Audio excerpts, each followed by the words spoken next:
ఓం శ్రీమాత్రే నమః. ETV life ఆధ్యాత్మిక ఛానల్ ప్రేక్షకులకు స్వాగతం. సంసార వృక్ష సమారూఢ పతంతి నరకార్ణవే యహతాన్ ఉద్ధరతి సర్వాన్ తస్మై శ్రీ గురవే నమః. గురుగీతలో పరమేశ్వరుడు పార్వతీదేవికి తెలియజేసిన సందేశం ఈ శ్లోకం. దీని అర్థం ఏమిటి అంటే,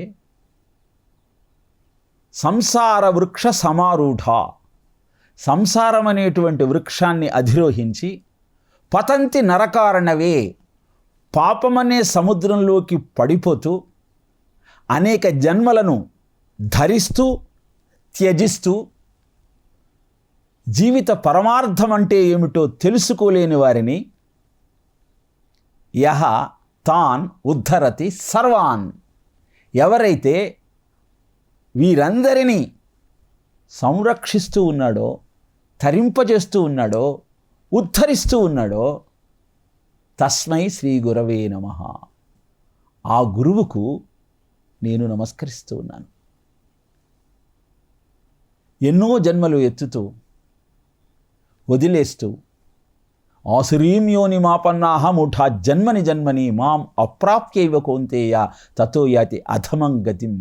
పరమాత్మ భగవద్గీత 16వ అధ్యాయంలో ఇదే విషయాన్ని తెలియజేశాడు. ఎన్నో ఆసురీ యోనులలో జన్మిస్తూ తిరిగి త్యజిస్తూ జీవితాన్ని దుర్భరంగా మార్చుకుంటున్నారు. కంటిరే మనవారు ఘనులు గృహస్థులై విఫలులై గైకొన్న వెర్రితనము, భద్రాద్రులై ఉండరు సంసార పద్ధతి నూరక పట్టుబడిరి, కలయోనులందెల్ల గర్భాద్యవస్థల పురుషుండు దేహి అయి పుట్టుచుండు. ఇలా ప్రహ్లాదుడు రాక్షస కుమారులతో చెప్తాడు.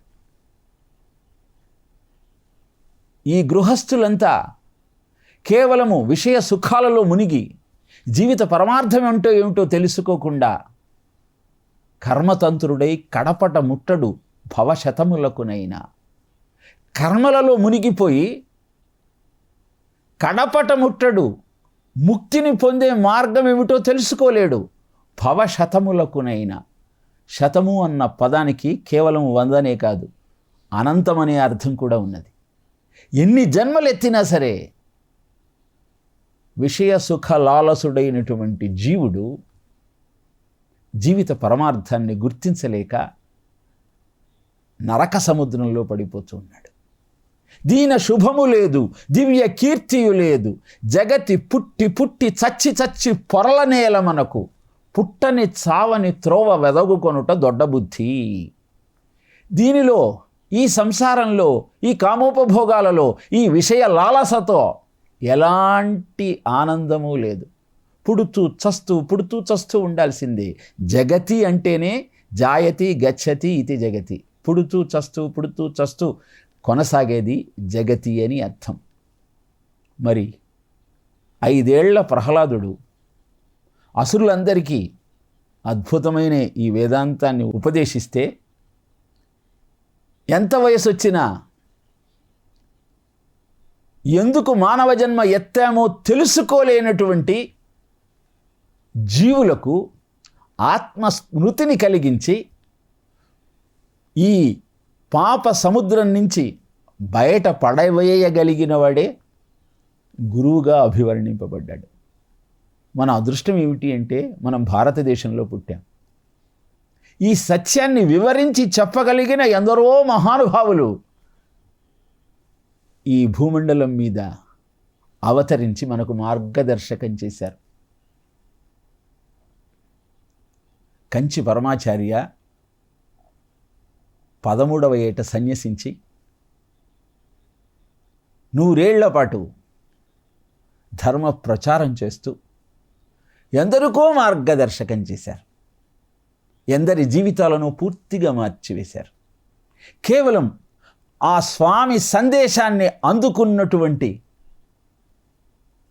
జీవులు, వ్యక్తులు వాళ్లను ఈ పాప సముద్రం నుంచి తరింప చేసుకోగలిగారు.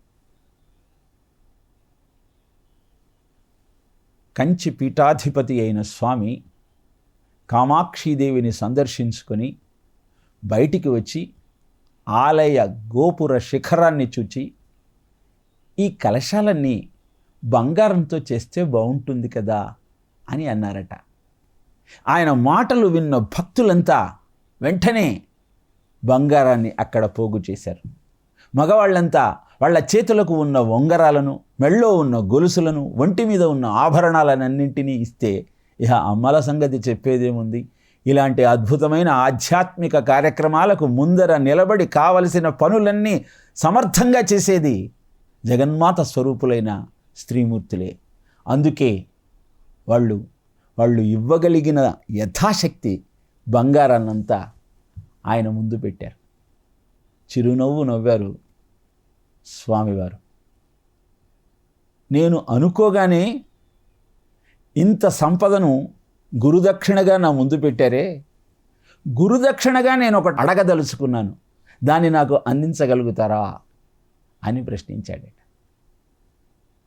సాక్షాత్తు ఆ శివస్వరూపంగా నడిచే దేవుడిగా అభివర్ణింపబడేటువంటి స్వామి నోరు తెరిచి గురుదక్షిణగా అడిగితే భక్తుడైన వాడు ఇవ్వకుండా ఎలా ఉంటాడు? అందుకే వారంతా ముక్తకంఠంతో స్వామి మీరు అడిగితే మా ప్రాణాలైనా ఇవ్వడానికి మేము సంసిద్ధంగా ఉన్నాము అని వారి ఆమోదాన్ని తెలియజేశారట. స్వామి రోజుకి 1440 నిమిషాలు, ఈ 1440 నిమిషాల నిడివి కలిగిన రోజులో 2 నిమిషాలు గురుదక్షిణగా నాకు సమర్పించండి. 1438 నిమిషాలు మీవే, ఆ 2 నిమిషాలే నావి. నాకిచ్చిన ఆ 2 నిమిషాల సమయంలో మీరేం చేయాలి అంటే భగవన్నామాన్ని ఉచ్చరించాలి. నామాన్ని ఉచ్చరించేటప్పుడు ముందర ఓం తర్వాత నమః పెట్టాల్సిన అవసరం కూడా లేదు.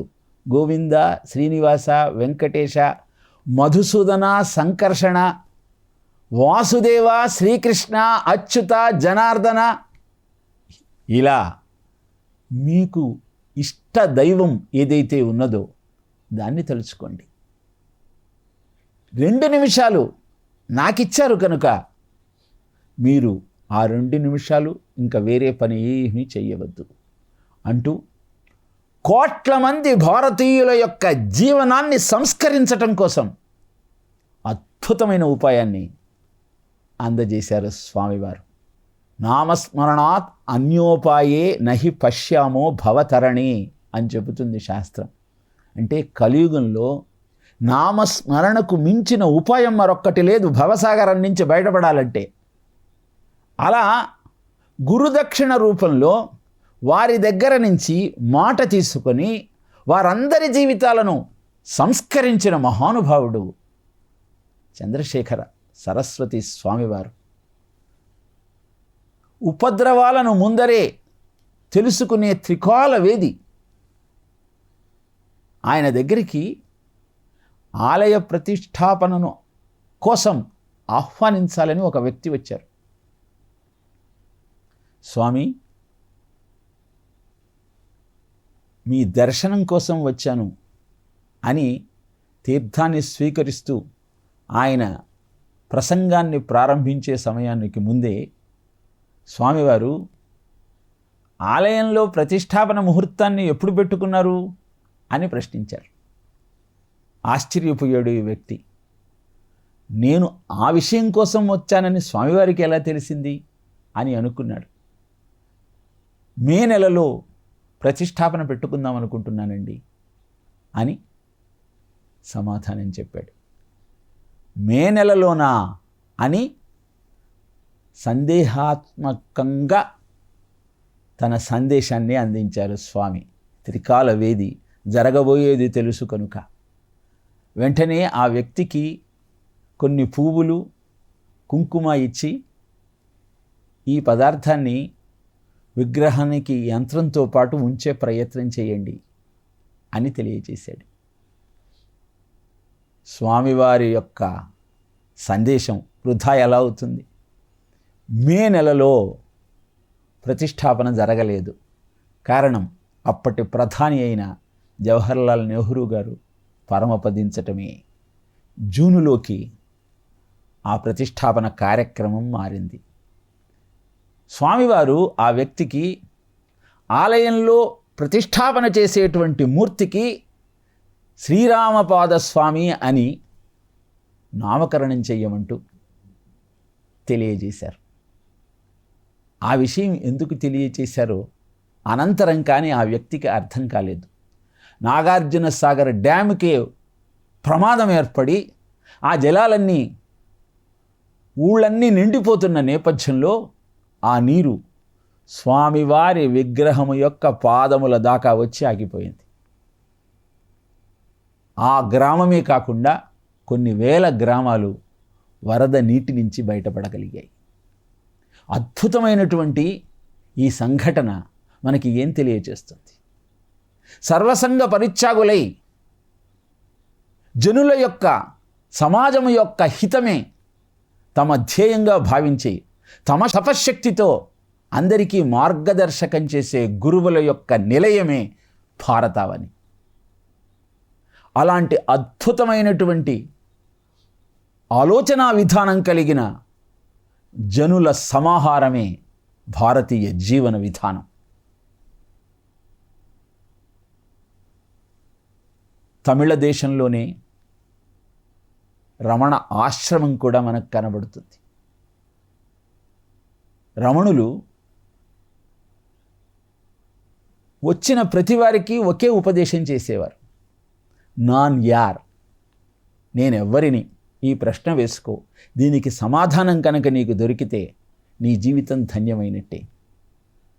ఇలా ప్రతివారికి అంతర్గతమైన ఆత్మ చైతన్యాన్ని గుర్తించమని సందేశాన్ని ఇచ్చేటువంటి రమణులు అనేకమైనటువంటి లీలలను ప్రదర్శించారు. కానీ ఎవ్వరికీ ఆ స్ఫురణ రాకుండా తన ఆచరణతో అందరికీ మార్గదర్శకులయ్యారు. ఆశ్రమంలో స్త్రీలు ఉండటానికి వీలు లేదు, అది నియమం. స్త్రీలు అక్కడికి వచ్చి ఉండకూడదు కనుక అవస్థలు పడుతూ ఉంటే అశోచం ఉన్న సమయాల్లో వారిని లోనికి రాయకుండా అడ్డుకుంటూ ఉంటే ఆ నియమాలన్నీ పక్కకు పెట్టి వారిని ఆహ్వానించిన మానవతావాది. బైరాగులకు భిక్షకులకు భిక్ష తరువాత అందచేస్తాం అని నిర్వాహకులంతా ఒక నియమాన్ని పెట్టారు. మరునాడు భోజనానికి అందరినీ ఆహ్వానిస్తూ రమణులు ఎక్కడ ఉన్నారా అని చూడటం ప్రారంభించారు. ఎక్కడా కనపడలేదు. వెతకగా రమణులు భిక్షగాళ్ల వరుసలో ఆఖరికి కూర్చొని ఉన్నారు. ఆశ్చర్యపోయారు. స్వామి, మీరిక్కడ కూర్చున్నారేమిటి అని ప్రశ్నించారు నిర్వాహకులు. సమాధానంగా, మీరే అన్నారు కదా బిచ్చగాళ్లకు బైరాగులకు అందరికీ పెట్టిన తర్వాత పెడతామన్నారు, అందుకే నేను దూరంగా కూర్చున్నాను అంటూ తాను అందరిలో ఒక్కడినే కానీ అందరికీ భిన్నుడును కాదన్న అద్భుతమైన ఆత్మతత్వ నిర్వచనాన్ని తన ప్రవర్తన ద్వారా ప్రపంచానికి తెలియజెప్పినటువంటి భగవాన్ రమణుల యొక్క జీవిత చరిత్ర, ఆయన ప్రవర్తనే ఆయన జీవితం, ఆయన తత్వం, ఆయన సందేశం. ఇలా అద్భుతమైన మహానుభావులకు జన్మనిచ్చిన తమిళ దేశంలోనే ఈనాడు సనాతన ధర్మాన్ని విమర్శిస్తూ రాముడి మెడలో చెప్పుల దండలు వేసి ఊరేగిస్తూ మహిళలు మంగళసూత్రాన్ని తెంచుకోవటం ద్వారా తమ మహిమను ప్రకటించుకోవచ్చన్న ఆలోచన విధానాన్ని ప్రకటిస్తూ ఉంటే చూచి బాధపడుతూ ఎలా వారిలో మార్పు రావాలి, ఎలా ఈ ఆలోచన విధానానికి స్వస్తి పలకాలి, అద్భుతమైన భారతదేశ మాహత్యాన్ని ప్రపంచానికి చాటి చెప్పిన మహానుభావుల యొక్క జీవిత చరిత్రలు వీళ్ళు ఎందుకు అధ్యయనం చేయలేకపోతున్నారు అన్న దుగ్ధతో గురు సందేశం కార్యక్రమంలో మనమంటే ఏమిటో, మన పూర్వీకుల యొక్క చరిత్ర ఎంత గొప్పదో, సనాతన ధర్మంలో ఉన్నటువంటి వైశిష్ట్యం ఏమిటో మహానుభావుల జీవిత చరిత్రల ద్వారా, వారి సందేశాల ద్వారా ప్రతివారు గుర్తించాలన్నటువంటి ఆలోచనతో గురు సందేశం కార్యక్రమానికి రూపకల్పన చేయటం జరిగింది.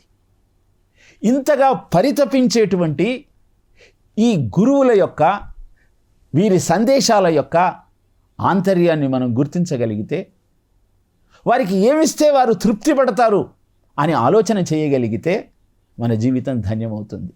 నిజానికి నాలం వా పరోపకారకమిదం ఏకం పశూనాం పతే పశ్యన్ కుక్షిగతాన్ చరాచరగణాన్ బాహ్యస్థితాన్ రక్షితుం సర్వామర్త్యబలాయనౌషధమతిజ్వలాకరం భీకరం నిక్షిప్తం గరళం గళేన గిళితం నోదీర్ణమేవ త్వయా. సముద్ర మథనం జరిగేటప్పుడు హాలాహలము వచ్చింది, అమృతము వచ్చింది. హాలాహలాన్ని గొంతులో పెట్టుకుని దేవతా దానవ గణాలన్నింటినీ రక్షించిన శివుడికి ఎవరైనా వెళ్ళి, ఏమయ్యా నువ్వు విషాన్ని తాగావు, అమృతం ఏమన్నా స్వీకరిస్తావా, ఆ హాలాహలం నీ గొంతులో నొప్పి పుట్టించటం లేదు కదా అని ప్రశ్నించారా? లేదే. అలా వాళ్ళ అడగాలని శివుడు అనుకున్నాడా? అది లేదే. మరి శివుడికి ఏం చేస్తే ఇష్టం, దేనితో ఆయన సంతృప్తి పొందుతాడు అంటే, వందే వందన తుష్టమానసమతి ప్రేమ ప్రియం ప్రేమదం అంటాడు శివపురాణంలో. ఆయనకు నమస్కారం చేస్తే చాలట, ఆయన సంతోషిస్తాడట. ఇదే మనకు రుక్మిణీ కళ్యాణంలో కూడా కనపడుతుంది. రుక్మిణి జలజాతే క్షణుతోడి తెచ్చితివి నా సందేశముని చెప్పి నన్నిలువం పెట్టితివి, నీ అంత పుణ్యాత్మకులు గలరే, దీనికి నీకు ప్రచుపకతిగా వింప నేనేరా, అంజలిగా వించద భూసురాన్మయమణి సద్బంధు చింతామణి. కృష్ణుడి యొక్క ప్రేమకు నన్ను పాత్రురాలిని చేసావయ్యా, నా సందేశాన్ని కృష్ణుడికి చెప్పావు, కృష్ణుడితో నాకు వివాహం చేయటానికి నువ్వు మూల కారణం. మరి ఇంత గొప్ప ఉపకారం నాకు చేసిన నీకు నేను ఏమి ఇవ్వగలను? అంజలిగా వించిద ఒక నమస్కారం చేస్తాను. నాళీకనీకాశ పదాహృతాభ్యాం నానా విమోహాది నివారకాభ్యాం న్యమజ్జనాభీష్ట తతిప్రదాభ్యాం నమో నమః శ్రీ గురుపాదుకాభ్యాం నమో నమః శ్రీ గురుపాదుకాభ్యాం. నువ్వు ఎదుర్కొనే ప్రమాదాలన్నింటి నుంచి నిన్ను రక్షిస్తూ నమస్కారం చేసినంత మాత్రాన నీ కోరికలన్నింటినీ నెరవేర్చేటువంటి దేవతా స్వరూపమే గురుస్వరూపం. అందుకే ఆ స్వామి పాదుకలకు నేను నమస్కరిస్తూ పూజ చేస్తూ ఉన్నాను అని గురుపాదుకా స్తోత్రంలో ఆదిశంకరులు మనకు తెలియజేశారు. అద్భుతమైనటువంటి ఈ సత్యాన్ని మనం గుర్తించగలిగితే, గురువులకు నమస్కారం చేయటం వల్ల వాళ్ళు సంతోషిస్తారు అన్న విషయాన్ని నువ్వు గ్రహించగలిగితే, కనపడగానే సాష్టాంగ దండ ప్రణామం చేసే ప్రయత్నం చేస్తావు. మనకు సందేహం కలుగుతుంది. వాళ్ళు దక్షిణ ఇచ్చినా సంతోషించరు, కానీ నమస్కారం చేస్తే ఎందుకు సంతోషిస్తారు అంటే, చేతులెత్తి వారికి నమస్కరిస్తున్న నీవు వారి సందేశాన్ని గుర్తించి జీవితానికి అన్వయించుకొని ఆచరిస్తూ నలుగురికి దాన్ని తెలియజేస్తావన్నటువంటి నమ్మకంతో వాళ్ళు సంతోషిస్తారు. కనుక నమస్కారం చేయటం అంటే కేవలము అవయవములను జోడించి వారికి నమస్కారం చేశానని నువ్వు ఆనందించటం కాదయ్యా.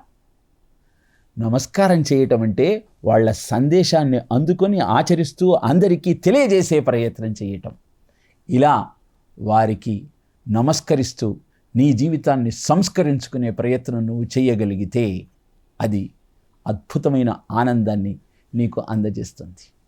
కానీ నేటి సమాజంలో గురువుల పేరుతో అనేకమైన విన్యాసాలు చేస్తూ అందరినీ మోసం చేస్తున్నటువంటి వ్యక్తుల యొక్క ఉదాహరణలు కూడా మనకు కనబడుతూ ఉన్నాయి. అది చాలా ప్రమాదహేతువు. బట్టలు ఉతకటానికి నీలిరంగును నీళ్లల్లో కలిపి సిద్ధం చేశారు. ఒక నక్క ఆ విషయం తెలియక ఆ నీళ్లల్లో పడింది. దేహమంతా నీలపు వర్ణంలోకి మారిపోయింది. బయటికి వచ్చిన తరువాత తన నీలపు వర్ణం చూసి తాను మురిసిపోయింది. అరణ్యంలో ఉన్న జంతువులన్నీ ఇదేదో కొత్త రకం జంతువుగా ఉంది, ప్రమాదహేతువుగా కనబడుతోంది, ఎలా దీని నుంచి మనల్ని మనం రక్షించుకోవటం అని భావించి మృగరాజైన సింహం దగ్గరికి వెళ్ళి విషయాన్నంతా వివరించాయి. సింహము వచ్చి నీలపు రంగులో ఉన్న నక్కను చూచి, ఇది ప్రమాదకరమైన జంతువే, దీనితో సంధి చేసుకోవటం మంచిది అని భావించి, నువ్వు కోరినవన్నీ నీకు ఇస్తాం, మాకు ఎలాంటి హాని తలపెట్టవద్దు అంటూ అభ్యర్థించింది. మాట్లాడితే తన నిజస్వరూపం బయటపడుతుందని నీలపు రంగుని ఒళ్ళంతా పులుముకున్న ఆ నక్క మౌనంగా తల ఆడించింది. అంతే, దాని వైభవం ప్రారంభమైంది. ఏనుగు కుంభస్థలాన్ని భేదించి ఆ మాంసాన్ని ప్రసాదంగా ఈ నీలపు నక్కకు అందజేస్తూ ఉన్నారు. మిగతా జంతువులన్నీ జయ జయ ధ్వానాలు చేస్తూ ఉంటే అది తన జీవితాన్ని ఆనందంగా కొనసాగించసాగింది. కానీ అనుకోకుండా ఒకరోజు కుంభ వృష్టి కురిసింది. దాని ఒంటి మీద ఉన్న నీలపు రంగంతా మాయమైంది. అంతే, జంతువులన్నీ ఒక్కసారి దాని మీద దాడి చేసి దాన్ని సంహరించాయి. ఇలా నీలపు రంగు వర్ణంలో ఉన్న నక్కలను పోలినటువంటి స్వార్థపరులు భయపెట్టి బాధపెట్టి తమను ఆశ్రయించిన జనుల దగ్గర ధనాన్ని సంగ్రహించే ప్రయత్నం చేస్తూ ఉన్నారు అనేక మాయమాటలు చెప్పి. రామకృష్ణ పరమహంస తన ప్రసంగాలలో తరచూ ఒక మాట చెబుతూ ఉండేవారు. మామిడి పండు గొప్పతనాన్ని ప్రపంచానికి చాటి చెప్పాలని అనుకున్న ఒక వ్యక్తి మామిడి తోటకు వెళ్ళేట. అక్కడ ఎన్ని మామిడి చెట్లున్నాయి, ప్రతి చెట్టుకు ఎన్ని పండ్లున్నాయి, ఆ పండ్లు రసాల, బంగినపల్లి మామిడి పళ్ళ,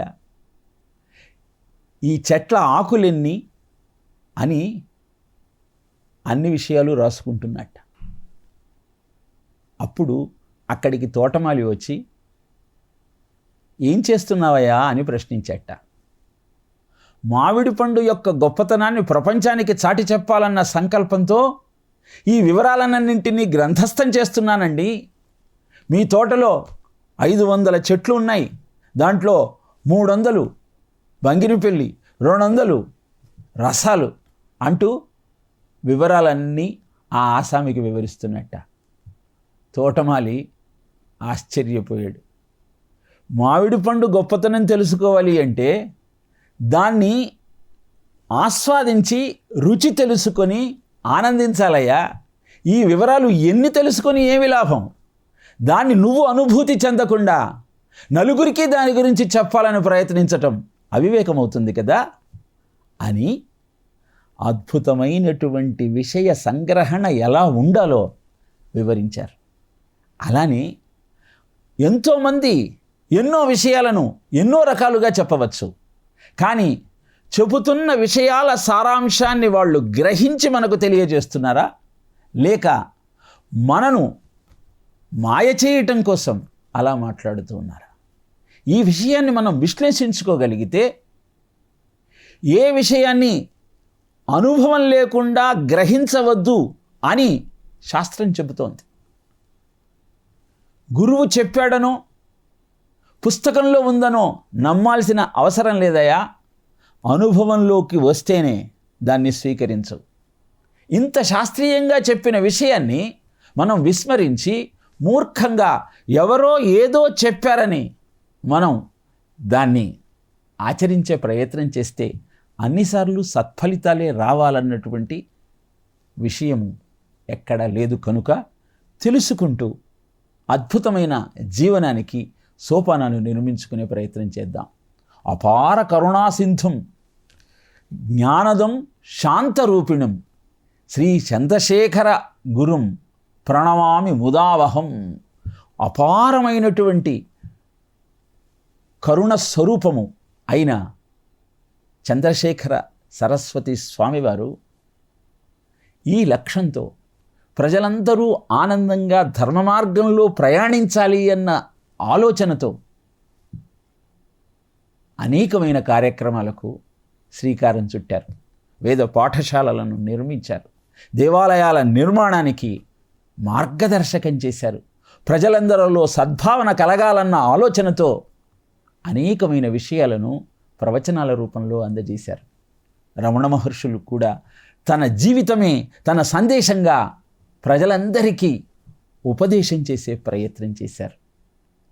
అలా మహానుభావుల అందరి యొక్క మహిమాన్వితమైన సందేశాలను గ్రహిస్తూ మన జీవితాన్ని సంస్కరించుకునే ప్రయత్నం చేద్దాం. ఓం తత్సత్.